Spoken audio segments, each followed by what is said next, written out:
E aí galera, tudo bem com vocês? Hoje à noite o Cruzeiro recebe o Guarani do Mineirão, a partida é 8 horas da noite e esse vídeo vai sim pra gente tratar aí do pré-jogo dessa partida importante pela Série B. Mas eu resolvi também aproveitar o momento para tratar um outro assunto que foi importante nesse fim de semana, que foi a dispensa de alguns atletas do nosso time sub-20 por um ato de indisciplina. Pra quem não me conhece, meu nome é Emerson Araújo, esse é o canal 6x1 e desde o início eu peço pra você deixar o like no vídeo, se inscrever no canal caso ainda não seja inscrito e usar os comentários para opinar sobre cada um dos temas que a gente vai abordar. Lembrando que esse vídeo é feito com o patrocínio do OneFootball, que é o maior aplicativo sobre futebol do planeta. Nele você encontra tudo que envolve esse ambiente do futebol, são notícias, dados de transferências, estatísticas, placar ao vivo, e o OneFootball está também transmitindo alguns campeonatos ao vivo agora. A gente pode destacar campeonato alemão e campeonato francês, além de algumas outras ligas europeias, e o melhor de tudo é que o OneFootball é totalmente gratuito, está disponível tanto para Android quanto para iOS, e o link para você baixá-lo está aqui na descrição do vídeo, beleza? O Cruzeiro recebe o Guarani nessa noite de segunda-feira, dia 9 de novembro, a partir das 8 horas da noite no Mineirão, pela 21ª rodada da Série B do Campeonato Brasileiro. O Cruzeiro se encontra em 15º lugar com 23 pontos ganhos e o Guarani está em 14º com 24, ou seja, é um confronto direto. Caso o Guarani vença ou empate, eles vão seguir na nossa frente. Se o Cruzeiro ganhar, ultrapassa o Guarani na tabela. E vale ressaltar que se vencer o jogo de hoje, o Cruzeiro vai dormir nessa segunda-feira em 10º lugar na tabela, porque a gente vai ultrapassar todo mundo até o CRB, porque essa galera que a gente empataria com 26 pontos, o Cruzeiro leva vantagem no número de vitórias. Então esse é um jogo que a gente precisa ganhar de todo jeito para dar uma afastada maior da zona de rebaixamento, né? A gente conseguiu aí ficar 3 pontos acima do Náutico, que é o primeiro time no Z4, mas alguns times que a gente ultrapassou com a vitória de sexta-feira acabaram ganhando no sábado, casos de Brasil de Pelotas e Operário. Então no final da rodada a gente ganhou apenas uma posição. Mas focando nesse jogo de hoje, falando aí das prováveis escalações, tanto o Cruzeiro quanto o Guarani tem diversos desfalques. A provável escalação do Cruzeiro de Filipão é com o Fábio no gol, a zaga com Manuel e Kaká, o lateral direito Raul Cáceres, lateral esquerdo Patrick Bray. No meio campo, Ramon e Jadson como volantes, o Ayrton como um meia aberto pela direita, o Regis centralizado e o William Potker como um atacante pela esquerda, e na frente o Sassá. Essa é a mais provável escalação, como a gente viu acontecer no último jogo contra o Botafogo de Ribeirão Preto. O Potker e o Ayrton devem trocar de lado eventualmente. O Regis volta a ser titular depois de cumprir suspensão pelo terceiro cartão amarelo, e aqui no setor defensivo nenhuma mudança. A galera que já vinha jogando deve ser mantida no time. No comando de ataque, o Marcelo Moreno foi servir a seleção boliviana e provavelmente o Sassá vai ser o substituto. Botei aqui o Zé Eduardo, que é um jogador que também tem possibilidade de entrar nessa vaga, mas o Sassá deve começar jogando mesmo. E só para citar os desfalques que eu falei no início, né? O Cruzeiro tá sem o Rafael Luiz, que tá afastado por coronga, Matheus Pereira, Giovanni Palmieri, Léo, Henrique, Marco Antônio, Stênio e Arthur Caíque, todos estão no departamento médico. Já o Guarani do técnico Felipe Conceição também tem uma série de desfalques, inclusive o próprio treinador, que foi expulso na última partida e não vai poder estar no banco hoje. Mas a provável escalação tem o goleiro Gabriel, a zaga com Valber e Romércio, o lateral direito Pablo, o lateral esquerdo Bidu. No meio campo, Bruno Silva é um primeiro volante, o Lucas Abreu e o Murilo Rangel são meio campistas que auxiliam na parte de marcação, mas também tem liberdade para sair para o jogo. O Renanzinho deve ser um meia aberto pela esquerda, o Lucas Crispim pela direita e o Bruno Sávio no comando de ataque. Essa é a mais provável escalação aí do Felipe Conceição, mas tem uma dúvida na equipe, que é a presença do Lucas Abreu, que fez gol no último jogo, até por isso eu acredito que ele vai ser titular, mas tem uma possibilidade dele começar o jogo no banco, o Lucas Crispim atuar como um meia centralizado e o Giovanni entrar como um meia de lado. Aí Giovanni e Renanzinho fariam as pontas e o Lucas Crispim faria o papel que normalmente lhe cabe no time, de ser esse meia de organização, mas que cai muito pela ponta direita. E se ele atuar deslocado como um ponta efetivamente, é porque o Guarani não vai ter o Júnior Todinho, né, que é o artilheiro do time na temporada, ele tá suspenso pelo terceiro amarelo. Além disso, o Guarani tem no departamento médico o zagueiro Didi, os meio-campistas David e Eduardo Persson e o atacante Vagninho, sem contar no Arthur Rezende e no Rafael Costa, que estão afastados por causa do coronga. Para fechar essa parte do vídeo, eu vou deixar o meu palpite, que vai ser Cruzeiro 1, Guarani 0, e o único gol vai ser marcado pelo William Potker, tá? O jogo é 8 horas da noite, vai ter transmissão do Premier FC para todo o Brasil e transmissão do Sport TV para outros estados, exceto Minas Gerais. Assim que terminar o jogo, ali por volta de umas 10 horas da noite, a gente entra ao vivo aqui no canal para falar sobre a partida, dar nota para os jogadores, fazer aquela live que vocês já estão acostumados, beleza? Agora vamos para a parte chata do vídeo. Na tarde de sábado, o Cruzeiro divulgou uma nota oficial no site informando que 6 jogadores da categoria sub-20 tinham cometido um ato grave gravíssimo de indisciplina, estavam sendo afastados do elenco, em alguns casos até dispensados. O lateral Israel, o volante Guilherme Liberato e o atacante Alexandre Jesus têm contratos longos com o Cruzeiro. Eles receberam advertências e foram afastados do grupo até que a diretoria resolva a situação de cada um. O zagueiro Gustavo Medina estava emprestado pela Ferroviária e o meio atacante Choco estava emprestado pelo Alverca de Portugal. Eles tiveram seus empréstimos rescindidos e voltam a seus clubes de origem. Por fim, o volante Pedro Bicalho, que era capitão do time, estava com o contrato encerrando no início do ano que vem, não vai ter o seu vínculo renovado e foi liberado pelo clube para seguir a carreira em outro lugar. O Cruzeiro não revelou qual foi o ato de indisciplina, tá? E aí começou a rolar boato de tudo quanto é tipo.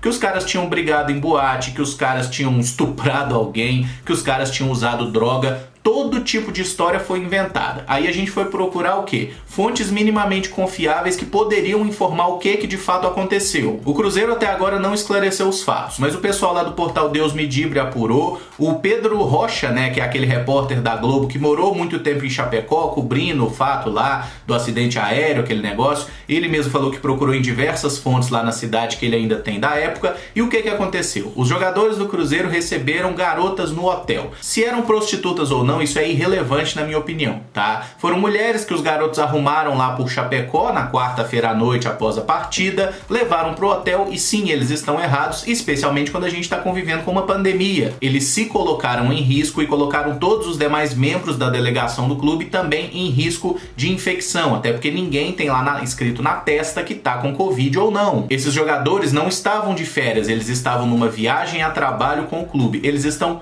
completamente errado com relação ao que eles fizeram. A questão é, a punição, ela foi a mais adequada? Mandar jogador embora nessa situação é algo inteligente por parte do clube? Na minha opinião, não foi nada inteligente. Quem mais perde com essa história é justamente o Cruzeiro Esporte Clube, tá? Os atletas vão continuar a carreira deles em outro lugar, de qualquer forma, não serão afetados com isso, justamente porque essa questão de mulher em concentração de atleta de futebol é algo corriqueiro e tratado como normal no contexto do futebol. Inclusive, vale ressaltar que se você viu o nosso time sub-20 jogando ontem à noite contra o São Paulo, você vai concordar comigo que tecnicamente eles estão fazendo muita falta, né? Porque o Cruzeiro perdeu o jogo lá no Sesc Venda Nova sem oferecer muita resistência, não conseguia criar praticamente nada. E só para passar a informação certinha, né? O Cruzeiro perdeu por 1-0 para o São Paulo ontem no Sesc Venda Nova e o nosso time sub-20 está caindo pelas tabelas. Hoje já está 4 pontos abaixo do primeiro time dentro do grupo de classificação. Mas além da perda técnica imediata que o nosso time sub-20, que já é muito mal treinado, está se tornando cada vez pior a partir do momento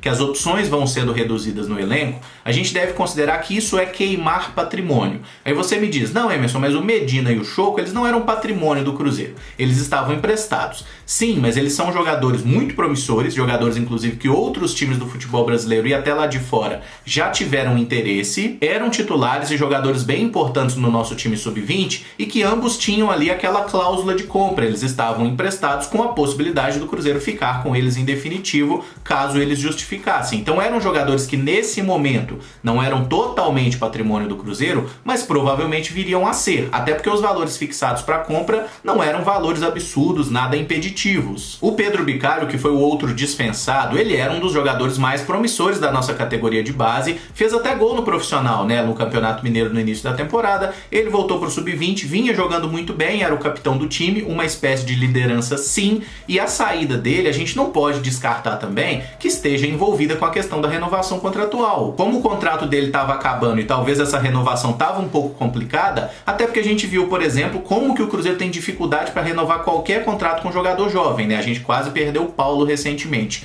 Mas talvez a diretoria usou essa situação como um bode expiatório mesmo para justificar uma saída do jogador que ia acontecer de qualquer forma, porque a gente não teve a competência de renovar com ele antes. Inclusive dizem que o nosso rival Atlético está interessado nele, tá? Sobre os outros 3 jogadores, né, que nesse momento eles ainda são atletas do Cruzeiro e têm a sua situação indefinida, são caras promissores e que eu acho que o Cruzeiro deveria sim dar uma segunda chance. E aí tem uma outra questão que eu acho importante a gente pontuar, que você não pode ser mão de ferro só contra aqueles que não são seus amiguinhos. Eu nem sei de quem é a frase, mas tem um negócio tipo assim: aos amigos e aos inimigos a lei, mas aos amigos os benefícios da lei, aos inimigos o rigor da lei. Quebra de isolamento durante a pandemia não é novidade no elenco do Cruzeiro. A gente já viu, por exemplo, o Manuel, o Jadson e o Rafael Luiz terem casos parecidos com esses, nenhum foi punido. Pelo menos não vazou nada na imprensa, o clube não se manifestou contra nenhum deles. O Sassá foi dispensado do Coritiba por uma situação idêntica a essa, voltou pro Cruzeiro e foi recebido de braços abertos. E essa questão de jogador receber mulher para fazer sexo em concentração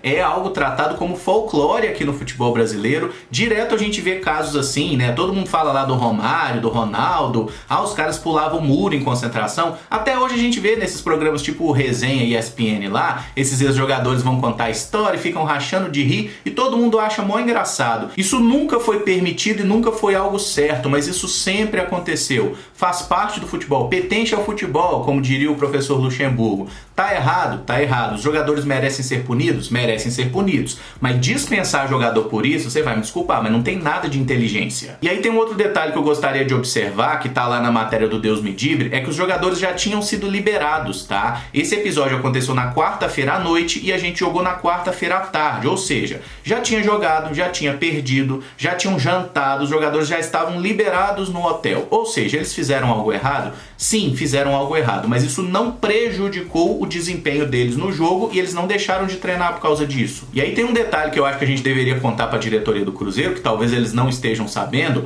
mas as pessoas transam, especialmente as pessoas dessa faixa etária, tá? As que não transam são aquelas ou que têm alguma motivação moral ou religiosa para não fazer isso, ou aquelas que não tem ninguém querendo transar com elas. Mas se alguém acha que a partir de agora o Cruzeiro vai ser um antro de moralidade, amigos, vocês estão se enganando, tá? Até pouquíssimos dias atrás tava vindo notícia aí dos caras pagando puteiro com cartão corporativo do clube. E se vocês quiserem olhar nessa administração atual, esquecendo o que aconteceu na época do Wagner Pires, tem conselheiro que era remunerado, que é algo que está expressamente proibido no estatuto do clube, que continua trabalhando por aí sendo elogiado pelo presidente. O Benessi, que teve citado em diversos episódios muito controversos, alguns até envolvendo casos de corrupção, continua trabalhando no clube sossegado e o presidente defendendo a presença dele. O próprio Sérgio tá contratando gente a rodo aí que tem como única competência profissional o fato de ser amigo dele, tá? Vocês realmente acham que o Cruzeiro agora é um time certo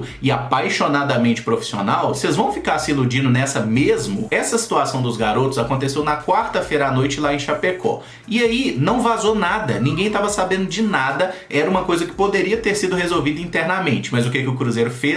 No sábado, todo mundo tranquilo, todo mundo feliz, o Cruzeiro ganhou na sexta-feira, pô, tamo recuperando, tamo melhorando na Série B, moral lá em cima. Aí o Cruzeiro foi lá e resolveu fabricar uma crise. O clube vai lá no seu site, mete uma nota oficial falando que os jogadores estão afastados, ato gravíssimo de indisciplina, levanta todo tipo de boato possível para no final ser uma coisa que é absolutamente corriqueira no meio do futebol, embora seja errada. E mais uma vez eu vou falar isso, os jogadores erraram e tem que ser punidos sim. Mas a gente fala tanto que a imprensa adora plantar crise no Cruzeiro, mas quando a imprensa não faz isso, é o próprio Cruzeiro que vai lá e enfia uma crise dentro da sua instituição, tá? O que teve de inteligente nessa história? Quem vai perder com isso? Só o Cruzeiro perdeu. Os jogadores vão seguir a carreira deles numa boa. Ter transado com mulher em concentração não vai afetar a moral de nenhum jogador negativamente. E que bom, né? Não vai acabar com a carreira de ninguém. O Cruzeiro acabou expondo seus jogadores, o que vai trazer mais aspectos negativos do que positivos para a instituição.